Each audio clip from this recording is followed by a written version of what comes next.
All right, everybody. I'm Tom Nebel. I want to welcome you to this blab. Running a couple of minutes late. It's kind of appropriate because we're talking about the winning combination of power and humility.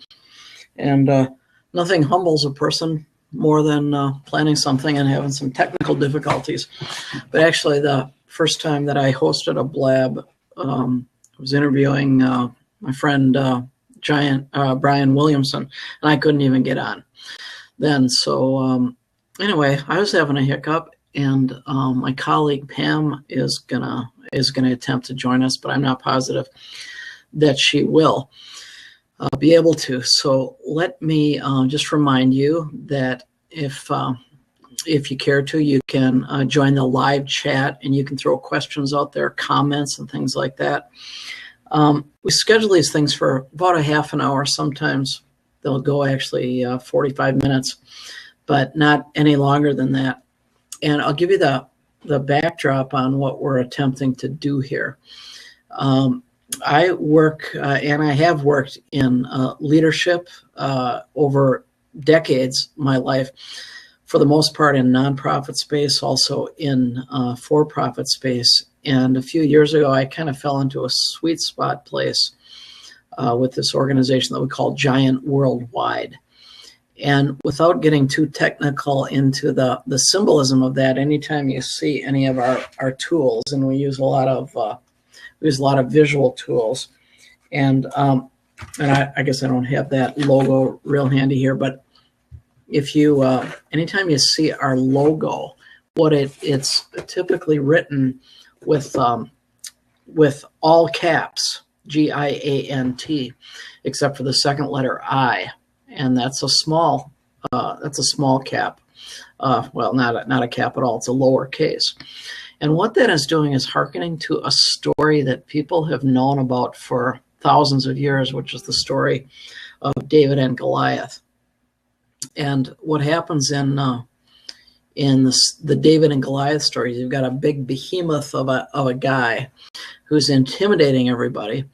Then you got a little shepherd boy who comes along, and he takes a sling, not a slingshot. Some people think the technology was greater than it was in those days, but a sling, one of these deals where you'd stick a rock in a sling and let it fly.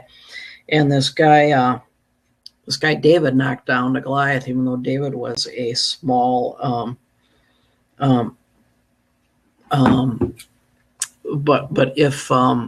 but David, who took a place of humility but confidence, actually ended up being the one who thrived in that arena. So that's kind of a little backdrop to what is behind our organization, which is it's a world-class company which has really figured out some things in terms of how to build secure, humble, confident leaders. And we call them leaders worth following, who in turn build leaders worth following and then lead organizations that everybody wants to work for or work toward or be part of. So consequently, we host these from time to time, at least I do. And what we are doing is we are looking for ways that we say, okay, we all know what it's like to be leaders people have to follow. And I think some here who are tuned in right now even know of that experience. Because what they're doing is saying, yeah, I've been in a work environment where I don't like it. I'm not giving my best, to be real honest. I'm working under fear, and begrudgingly so. And when I drive up to work, it's like driving to Dracula's castle, and I'm not going to be at my best, but at least I guess I'll have a job. And a lot of times those people are going to places where they have to work, or for a boss that they have to work for. What would it be like if people went into environments where they really wanted to be? All right. Now, I'd heard a statistic not long ago where they said about 50% of people these days would rather have a better boss than a bigger paycheck. Okay. So if that it all resonates with you, or maybe as a leader of an organization or a leader of anything, because we all have influence, but a leader of anything, it's a relevant question for you to ask, are people following me because they have to? Or are people following me because they want to? So So I want to show you a few visual tools, because this is actually what we do. A lot of our magic is in being able to visually communicate some things to people. And a lot of times those visuals, they very quickly allow perspective and healing and health and those kind of things to take place. One of these tools, not dealing with it today, but one of these tools, I'm promising you, it healed my relationship with my son and me. And it took us about 5 or 6 minutes to heal what was about 18 months of an impasse. And it had to do really with a visual tool. So I won't go into that, other than I'm going to show you some examples, and then we're going to get around to this business about the combination of power and humility, because all of us have power. Okay, so let me show you one of our tools. It's real simple. Target.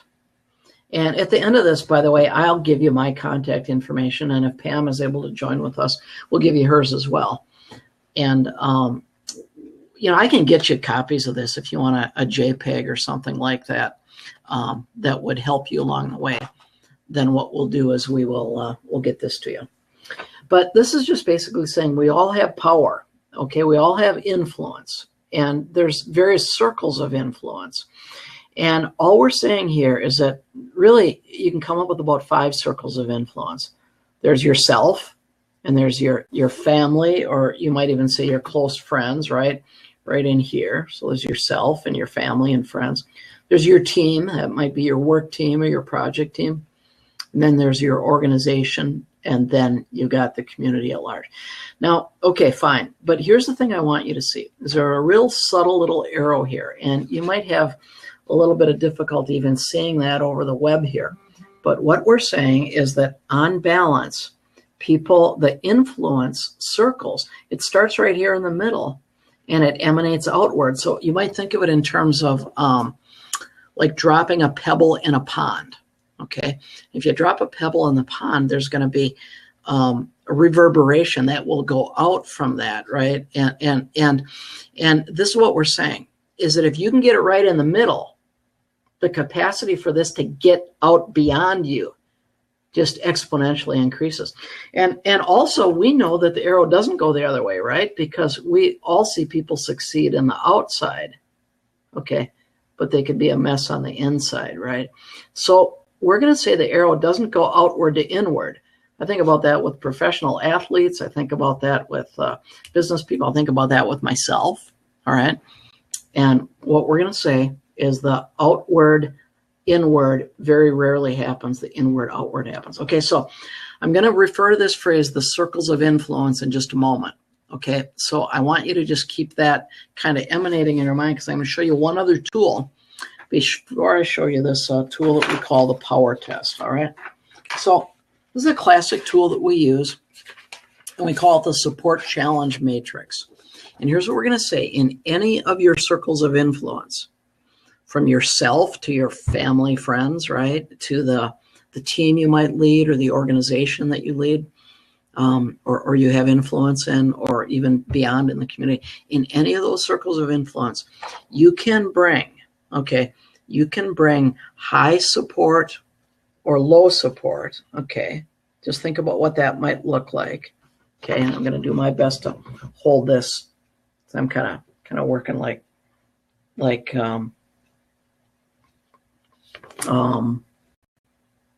how well this is coming across.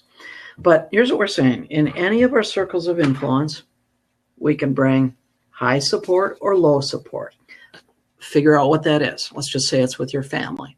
You know, you can support your kids emotionally, or it might be financially, or it might be, you know, with time, it might be with a resource, might be with availability, might be by connecting them with somebody, right? Wouldn't matter, but just think, in any of your circles of influence, you can bring high support or low support. Guess what? We like high support. Yeah. We like to receive high support also. We don't like it when we're ignored, okay?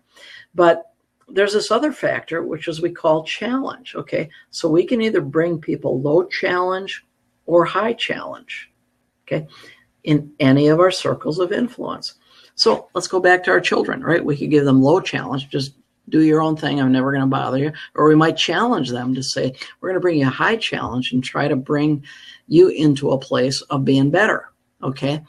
Now, professional athletes, almost every professional athlete, when you ask them, or even any good athlete, or anyone who's succeeded in any form of business or any segment of life, almost every one of them are going to tell you that it was when someone came next to them and gave them high support and high challenge, that's really where things really, really went well for them. Okay. So again, pick your person, but what they're going to say is high support and high challenge is where it's at. And guess what? That's what we're going to say here. This is what we're shooting for. Green. We're shooting for becoming liberating leaders in other people's lives. By the way, not just other people's lives, our own, because that's one of our circles of influence. So what we want to really shoot for is to bring ourselves high support and high challenge. I tend to not do that for myself, by the way. My tendency with myself is I bring low challenge, I bring high challenge and low support. That's something we call dominating, okay? Not good, but right now pay attention to the color coding here. We're going to say green, liberating, high support and high challenge. Think of any great leader, a spiritual leader, a military leader, in sports, in business, anyone who's been a coach for you. If they brought high support and high challenge, that's been a really awesome thing for you. You're better because of it. But a lot of times we just see this dominating, which is where we give high challenge and low support. All right. And that can be toxic, right? That's where you're working in situations where you don't want to be, but you kind of have to be there. So they're dominating the person over you, or maybe it's the entire culture of the organization. We give you high challenge and low support. Get your numbers in, get this done. This is what I told you. This is what you're paid for, et cetera, et cetera, et cetera. Fine. Can you win that way? I think in the short term, you can get some wins. But if winning means having healthy people, a positive environment where we want to be, where we're giving it all, dominating doesn't work. It's unhealthy, and it makes life laborious. Okay, so am I going just for soft? Am I going for nice here? No, absolutely not. If we just go for nice, guess where we are? We're at high support and low challenge. And that's what we call protecting. Now here's yellow. And guess what? On the outside of this, it looks like we're protecting other people. I'm protecting my kid. I'm going to just give them what they want. They're never going to hear the word no, right? It could be any of that. So I can protect. But I could do that with staff people. I could do that with other people in an organization. But you know why it says yellow is because it's actually a kind of way that we chicken out. We turn yellow. Because what we're doing is we're protecting ourselves. Okay, we're protecting ourselves from rejection, or protecting ourselves from being disliked, or protecting ourselves for what it could be our income or our performance. It could be a lot of things we're just trying to protect. We don't want people seeing that. We don't want people getting exposed to that, or even our own insecurities. So I just want you to pay attention to the color coding here, because in a moment, we're actually going to talk about this power test, okay? And that's where the action is today in our few minutes together, okay? But what we're saying then, lastly, if you just give up influencing in any of your circles, it could be with yourself or your friends or your family or your organization, your team, whatever. This last is color-coded gray. It's kind of lifeless, and that means abdicating. That means you're not being challenge or support. You're just kind of taking up space. You can see that with people are retiring, but you can also see it when, maybe you retire from having influence with someone else. I certainly saw that with my son a couple of years ago, until we got some things right. Okay, so here we are. Now I'm going to deliver our topic for today, because what we're talking about here is what about this winning combination of power and humility? They almost sound like they're diametrically opposed, don't they, when you talk about power and humility?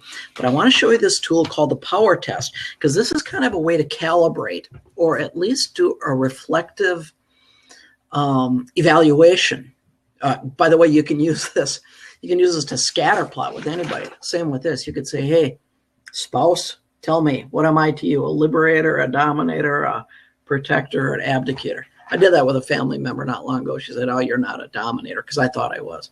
She said, no, you're a protector. And then she went and explained it to me. It was helpful for me. I mean, I was able to hear it. Although there was a time when my humility was not as mature as it was, or it is now. I don't have this mastered, but I know that there was a time when my pride was so strong that I couldn't have others speak into me. So this is another tool. I'm going to pull this back and print it out a little bit bigger. And this is what we call the power test. And I just took a snapshot because I had these others as JPEGs, but I took a snapshot off of our toolkit here. Okay. And what this is saying, okay, how do people use the power that they have? Okay. Question mark number one.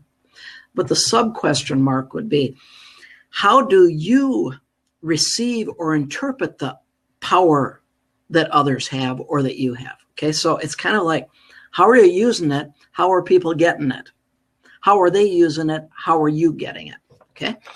And I think you're going to see in a moment how this makes sense. So here's what we got is a picture of a boss and an employee. And again, contextualize this. You could think about a parent and a child, right? But what you got is the boss over here who has positional leadership. Now here you've got this woman who's the boss. And let's say, just like many other people, she goes into work on a daily basis and she has her checklist and her things to get done. And let's just say that she now has a choice as your boss to approach you in a number of ways. In fact, you could guess what the ways are, right? She could approach you as a liberator, give you high support and challenge, or a protector, give you a high challenge or high support, low challenge, or a dominator, give you a high challenge and am I saying this right? You guys are getting it. High challenge, low support. Okay. Or an abdicator, which just means I'm going to take up space, like on The Office. Okay. So this person comes in and is leading you. Okay. And this person can exercise their power in a lot of different ways, like I just showed. Now, guess what? We made this graphic such that there's actually there's actually a size thing going on here. Because if nothing else, this woman has positional power. Okay. So she's the boss. She determines if you stay or you go. She determines if you get a raise or not. She determines if you get time off or not. She determines a lot of things. So we can look at our bosses or those in authority over us positionally and say, okay, they've got the power here. Okay. But here's what's going on in our heads as this other person is extending or utilizing power. We're asking 3 questions. Now, we're normally not doing it out loud, although sometimes we might. But at least in our heads, we've got these thought bubble going on, and we're asking, are you, meaning boss person, you who's got the positional authority, are you for me? Okay, do you want me to succeed and thrive and become? Okay. Or are you what? Against me? Like you're out to get me. You're out to put me in my place, confine me, intimidate, cajole. I think that's the first time I said cajole in 2016. Okay. But are you there? Are you against me? Sometimes we felt that immediately in a relationship with someone. I mean, almost from the get-go. We know what it's like when people are for us. We also kind of know what it's like when they're against us. And what about something else that's a little more insidious or a little less easy to pick up? And that is, or identify, and that's, are you, meaning the boss person, for yourself? So here's what we're saying. You got 3 choices. There's 3 ways that power gets exercised. And one is that you're for me. One is that you're against me, and one is that you're for yourself. So guess what? They all show up here. Okay. For me is the liberator. And we know what it's like because we've been around it when people have given us support and challenge and we've thrived and we've felt love. Sounds like a soft skill. Guess what? Pretty darn important soft skill. I mean, I'll say to CEOs that I'll work with, and they might have a bent toward dominating. And I'll say, listen, you can't succeed without Hey, and by the way, I see a couple comments. I see Alan. Cool. Hey, it's awesome to see you pop up here and to hang with me. And but I'll say to CEOs, I'll say, okay, you're about the hard win. You know, you're like Jack Welch. Remember GE? Let's be looking for the 20% to fire. Firing is okay. But I would say on balance, you're better off if you are not. If people are resistant, then they shouldn't be here, right? You're either a culture builder or a culture breaker. Okay. And yeah, Joy, I see your question. You're asking, is for yourself the protector? This will be a fun one to talk about. Okay. And I do I'm bummed that Pam wasn't able to make it on. We'll catch up again. But yes, that's your short answer to your question, but just hang on. So here's what we're saying is that if it's against me, I'm going to feel it right here. Okay. I'm going to feel that. Okay.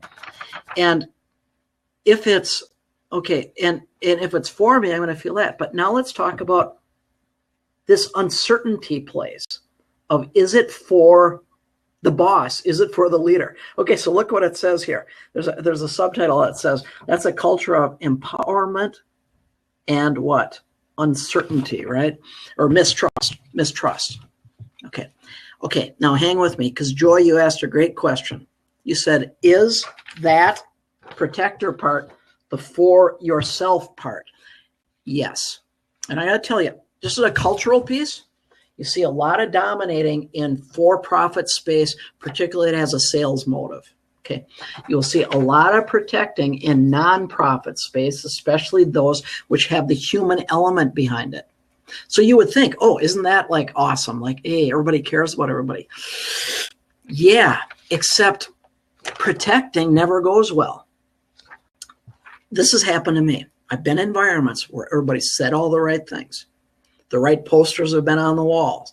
The right diatribes have been repeated. Okay, it's been nice. But you go away and you say to yourself, I wonder if they're shooting straight with me. Because I see this sense of nice, but there's a trap door somewhere else.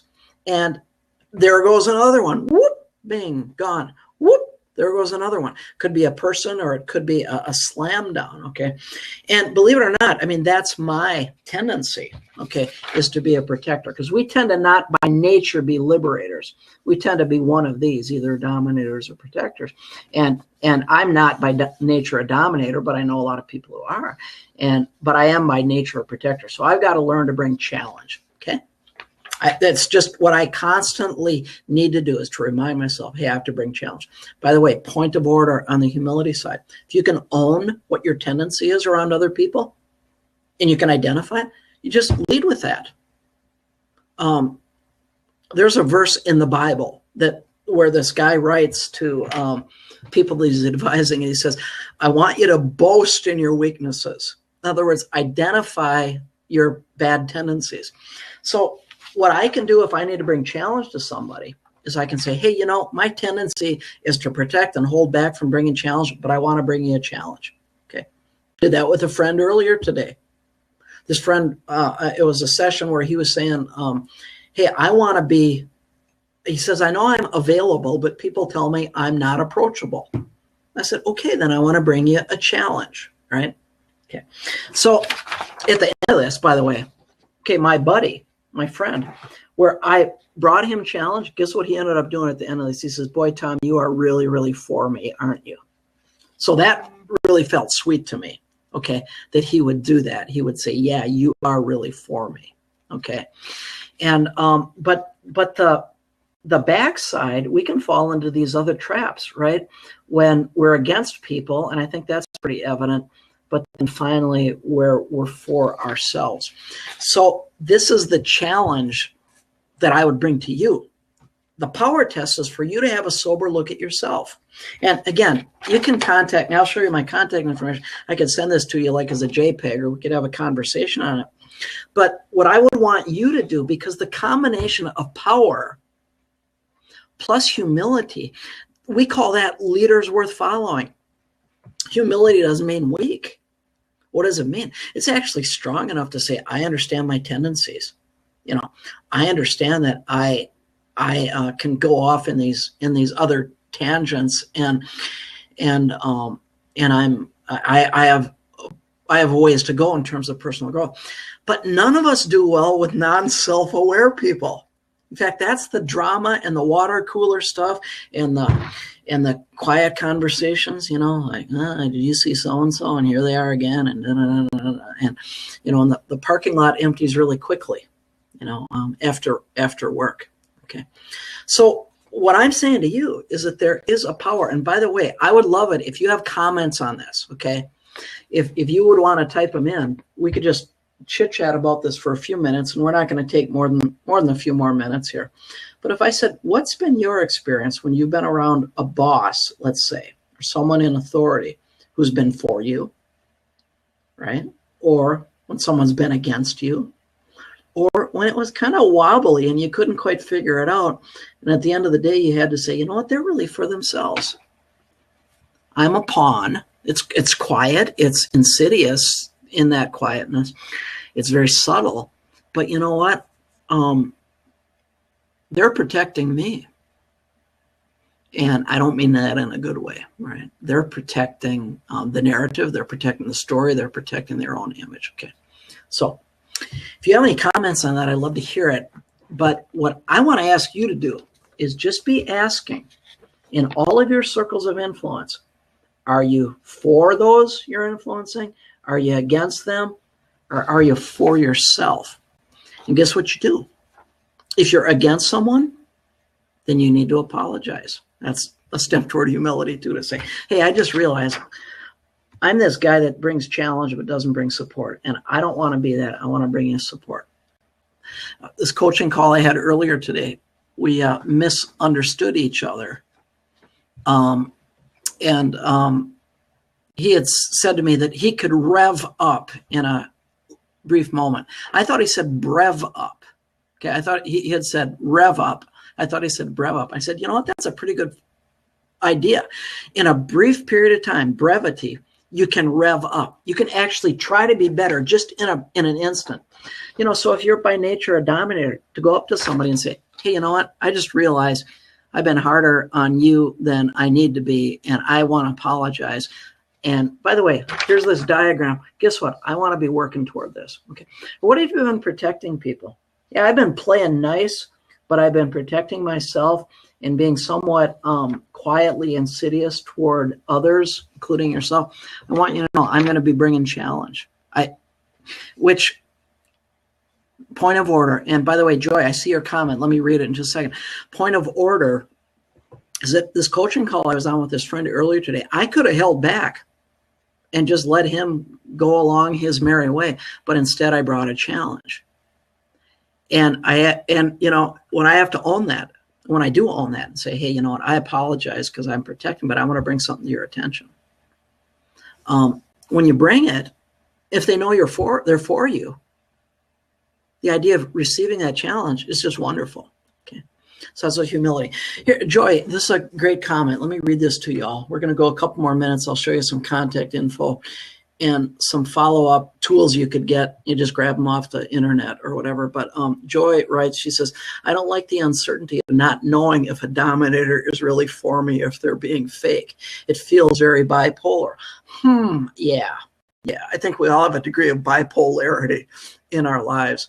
But you can have someone who by nature functions as a dominator and is learning to grow through that, okay? Because we do have these natural tendencies. So let me just say one more thing, Joy, and then I'll show you all some contact info. But you see, we're not one thing or the other. But we do have a nature. Like I said, my nature edges toward protecting, so I got to learn to bring challenge. But what we can say is that we like for myself, I could be dominating myself all day long, being hard on myself. And I need to learn to liberate myself, bring support as well. But I could dominate here. I could protect here. I could liberate here. I could, I could abdicate here, and so on and so forth. So all we're saying in our whole context of what we do is to say, let's work to be high support, high challenge people in all of our circles of influence. And let's start with me. Okay, let's start with myself. And I think some of you know I'm a person of faith. I referenced a verse in the Bible. I've been reading Psalms lately, like in the Psalms 30 and 40 prayers, just because they remind me that I'm loved. And I've needed to do that so I don't dominate myself. Okay. Now, let me show you a couple of resources. And I'll give you my contact information. And I'll give you Pam's also. You might have heard me earlier, but Pam was having technical difficulties. And I sure get it, because guess what? The first time I hosted a blab was interviewing my friend Brian Williamson, Williamson, and I couldn't even get on. So Brian had to do it by himself. So it's a little tech thing to get over. But here I want to mention, these are some online resources. And any of you, you can contact me. I'll give you my contact info in a minute.